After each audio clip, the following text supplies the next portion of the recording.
বাংলাদেশে এই মুহূর্তে একটা ট্রেন্ড চালু হয়েছে। নির্বাচনের কথা বললেই অনেকে ট্যাগ লাগাচ্ছেন যে ভারতীয় দালাল।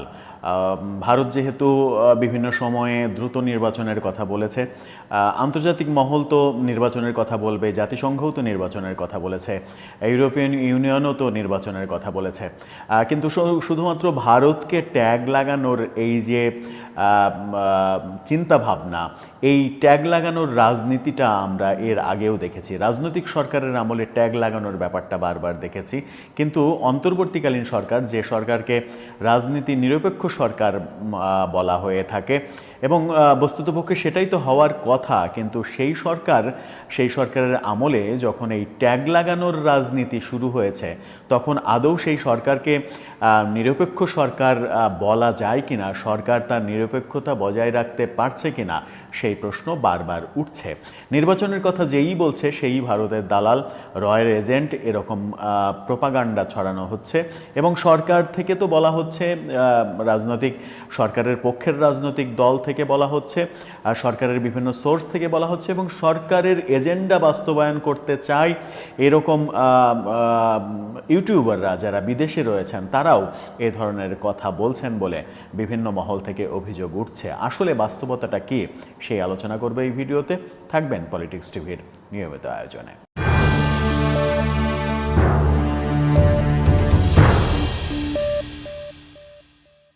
দর্শক, পলিটিক্স টিভির নিয়মিত ভিডিওগুলো স্পন্সর করছে প্রজাপতি.টিভি, নতুন ওটিটি প্ল্যাটফর্ম। আপনারা চাইলে ইউটিউবে, ফেসবুকে, ইনস্টাগ্রামে, টিকটকে দেখে নিতে পারেন। ডেসক্রিপশন বক্সে লিঙ্ক দেওয়া থাকবে, সেখান থেকেও আপনারা দেখে নিতে পারেন প্রজাপতির কার্যক্রম। চলে যাচ্ছি মূল ভিডিওতে। বলছিলাম, নির্বাচনের প্রসঙ্গ যখন কথা হচ্ছে, নির্বাচনের প্রসঙ্গ নিয়ে নানাজন নানা রকমের কথা বলছেন। কেউ ডিসেম্বরের কথা বলছেন, কেউ সরকারের পক্ষ থেকে জুনের কথা বলা হচ্ছে, কেউ আবার মাঝামাঝি সময়ের কথা বলছে। সব মিলে নির্বাচন নিয়ে তো একটা বিতর্ক চলছেই, কিন্তু নির্বাচন যারাই চাইছে, নির্বাচনের পক্ষে যারা কথা বলছে, তারা ভারতের দালাল, এই ট্যাগ দেয়া হচ্ছে। মুক্তিযুদ্ধের পক্ষে যারা কথা বলছে, বঙ্গবন্ধুকে নিয়ে যারা কথা বলছে, তারা আওয়ামী লীগের দালাল, ফ্যাসিস্টের দালাল। এই যে ট্যাগ দেয়া, এই ট্যাগ দেওয়ার রাজনীতি থেকে আমরা কবে বের হতে পারবো, সেটা একটা বড় প্রশ্ন। বিএনপি নেতা শামসুজ্জামান দুদু, তিনি বলেছেন নির্বাচনের কথা বললেই ভারত আওয়ামী লীগের দালাল বানিয়ে দিচ্ছে, অভিযোগ করেছেন। আবার ইত্তেফাকের একটা বিএনপি নেতা দুদুর ফটোকার্ডটা আপনারা দেখে নিতে পারেন। অন্যদিকে ইত্তেফাক একটা তুলনামূলক একটা চিত্র, একটা ফটোকার্ড তৈরি করেছে। সেখানে এনসিপির আহ্বায়ক নাহিদ ইসলাম বলছেন, কিছু দল ভারতের সাথে সুর মিলিয়ে ডিসেম্বরেই নির্বাচন চায়, তাদের বক্তব্যের সাথে ভারতের বক্তব্যের কোনো পার্থক্য নেই। এটা নাহিদ বলছেন। আবার বিএনপি নেতা সালাউদ্দিন, তিনি বলছেন, ডিসেম্বরে নির্বাচন চাইলে যদি ভারতের সুরে কথা বলা হয়, তাহলে যারা নির্বাচন পেছাতে চায় তারা নিশ্চয়ই যুক্তরাষ্ট্র কিংবা চীনের সুরে কথা বলছে। এই ব্যাপারটা আবার সালাউদ্দিন আহমেদ, তিনিও আর একটা ট্যাগ লাগানোর চেষ্টা করেছেন। যারা নির্বাচনের বিপক্ষে কথা বলছে, যারা নির্বাচন দেরিতে করতে চায়, তারা কি যুক্তরাষ্ট্র এবং চীনের ভাষায় কথা বলছে, সেই প্রশ্ন তিনি তুলেছেন। তার মানে হচ্ছে যে ট্যাগের রাজনীতি থেকে আমরা আসলে বেরোতে পারিনি। আবার অন্যদিকে মুক্তিযুদ্ধের প্রসঙ্গ যখন আসছে, যারা মুক্তিযুদ্ধের কথা বলছেন, মুক্তিযোদ্ধাদের নানা রকমের অবমাননার চিত্র দেখে যারা প্রতিবাদ করছেন, মুক্তিযোদ্ধাদের গলায় জুতার মালার দৃশ্য যখন আমরা দেখছি, এই রকম ভিডিও চিত্র যখন ভাইরাল হচ্ছে, জাতীয় স্মৃতিসৌধে বয়স্ক মুক্তিযোদ্ধাকে যখন আক্রমণ করা হচ্ছে, সেই রকম পরিস্থিতিতে যখন এগুলোর প্রতিবাদ করা হচ্ছে কিংবা মুক্তিযুদ্ধের পক্ষে কথা বলছে, বঙ্গবন্ধুকে নানা রকমভাবে বিতর্কিত করার চেষ্টার বিরুদ্ধে যারা কথা বলছে, বঙ্গবন্ধু এবং শেখ হাসিনা এক জিনিস না, এই কথা যারা বলার চেষ্টা করছে, তারা আওয়ামী লীগের দালাল, তারা ফ্যাসিস্ট আওয়ামী লীগের দালাল হয়ে যাচ্ছে।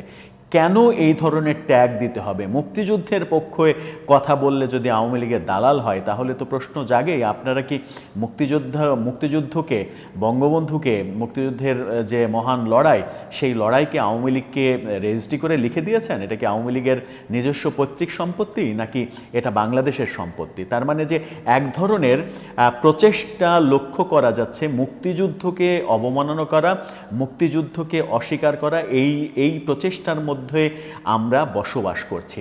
অনেকে আবার যেমন সিনিয়র সাংবাদিক আনিস আলমগীর একটা টক শোতে এরকম মন্তব্য করেছেন যে এমন দিন কি আসবে যখন মুক্তিযোদ্ধাদের তাদের মুক্তিযুদ্ধ করার অপরাধে ফাঁসি চাইবে কেউ কেউ, তাদের ফাঁসির কাস্টে ঝোলানো হবে, সেরকম পরিস্থিতি কি বিরাজ করছে? অর্থাৎ সব মিলিয়ে আমরা একটা অস্থির সময়ে বাস করছি, অস্থির সমাজে বাস করছি। নির্বাচন চাওয়া, যে গণতন্ত্রের পথে যাওয়া, এটাকে আমরা অস্বীকার করছি, এটাকে আমরা স্বীকার করতে চাচ্ছি না। ভারত যেহেতু বলেছে দ্রুত নির্বাচন দিয়ে বাংলাদেশের গণতান্ত্রিক পরিবেশ তারা দেখতে চায়, সেহেতু যারাই নির্বাচন চাইবে তারাই ভারতের সুরে কথা বলছে এমনটা বলা হবে এবং রয়ের দালাল হয়ে যাবে, ভারতের দালাল হয়ে যাবে। এই সংস্কৃতি থেকে আমার মনে হয় যে বেরোতে হবে। এই সংস্কৃতি থেকে বের হতে না পারলে বাংলাদেশের স্বাধীনতার যে প্রকৃত মর্যাদা, সেই মর্যাদা থেকে আমরা দূরে চলে যাব এবং স্বাধীনতার প্রকৃত মর্যাদা দিতে আমরা ব্যর্থ হব। মুক্তিযুদ্ধের বিরুদ্ধে অবস্থান নিয়ে ৭১-এর মহান মুক্তিযুদ্ধের চাইতে ২৪-এর সরকার পতন আন্দোলনকে যারা বড় করে দেখতে চাই, আমার মনে হয় যে চারিদিকে যে আলোচনাটা হচ্ছে, যা বিশ্লেষকরা যা বলার চেষ্টা করছেন যে এদের সঠিক ভাবার মতো জ্ঞান আদৌ আছে কিনা, তারা সঠিকভাবে ভাবতে পারছে কিনা, বাস্তবতার মধ্যে তারা বাস করে কিনা, এই ব্যাপারে যথেষ্ট সন্দেহ রয়েছে। ২৪-এর গণ আন্দোলন, গণ অভ্যুত্থান অবশ্যই গুরুত্বপূর্ণ, কিন্তু সেটা কখনো ৩০ লক্ষ শহীদের বিনিময়ে যে অর্জন মুক্তিযুদ্ধ, সেই মুক্তিযুদ্ধের সঙ্গে তুলনীয় নয়, কাছাকাছি তো নয়, কিন্তু সেই তুলনাটা করা হচ্ছে। আমরা সাম্প্রতিক সময়ে যে বাংলাদেশ ব্যাংকের নতুন নোট বাজারে আসছে, সেখানেও আমরা দেখেছি যে ২৪-এর এই আন্দোলনের গ্রাফিতি, আন্দোলনের বিভিন্ন ক্যারেক্টার, সেইগুলোকে টাকায় স্থান দেয়া হচ্ছে। একটা সরকার পতন আন্দোলন কিংবা একটা সরকার ১৫ বছর ফ্যাসিস্ট ছিল, সেই ফ্যাসিস্ট আমরা যাদেরকে বলছি তাদেরকে বিদায় করা, সেই বিদায় করার আন্দোলন, সেই আন্দোলনটা এতটাই মানে মহান মুক্তিযুদ্ধের সমপর্যায়ে চলে গেল যে টাকাতে জাতীয় স্মৃতিসৌধের ছবিও থাকবে, অপরাজয় বাংলাও থাকবে, মুক্তিযুদ্ধের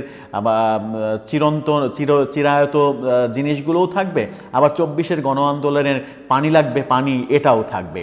এই প্রশ্নগুলো যখন আসে তখন তুলনামূলক চিত্র চলে আসে। তার মানে হচ্ছে যে আপনি মুক্তিযুদ্ধকে ২৪-এর সমপর্যায়ে ভাবছেন কিংবা ২৪-এর এই আন্দোলনকে মুক্তিযুদ্ধের সমপর্যায়ে ভাবছেন।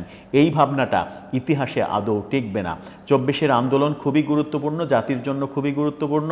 এই আন্দোলনে যারা বিরচিত ভূমিকা পালন করেছে তারা জাতির গর্ব হিসেবে আখ্যায়িত হচ্ছে।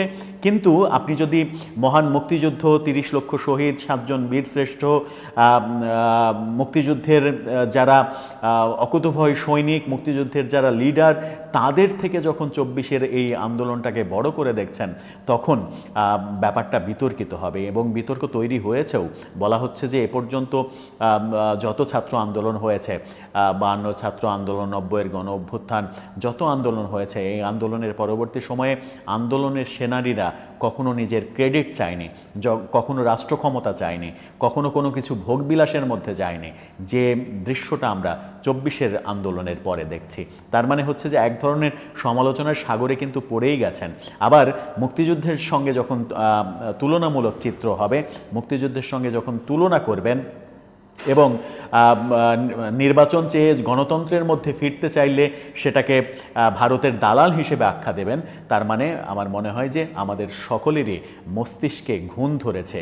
এই মস্তিষ্কের ঘুণ দূর না হওয়া পর্যন্ত আমরা সুস্থ সমাজের দিকে যেতে পারবো কিনা সেই ব্যাপারে যথেষ্ট সন্দেহ রয়েছে। দর্শক, আপনার কি মনে হয়? আপনার মতামত জানিয়ে লিখতে পারেন আমাদের কমেন্ট বক্সে।